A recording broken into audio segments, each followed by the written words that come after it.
semoga Ketua Hakim Mahkamah Agung memberi putusan yang dengan hati nuraninya dan seadil-adilnya dan benar-benar. Nah, saya hanya berharap seluruh rakyat Indonesia, malaikat selalu benar, setan selalu salah. Betul. Manusia berbuatlah baik agar di akhirat mendapat tempat yang di sisi Allah Subhanahu.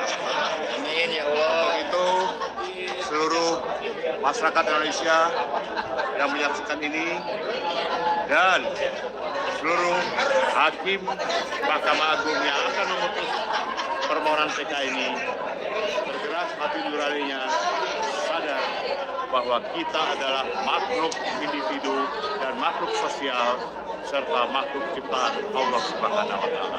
Amin. Amin ya rabbal alamin.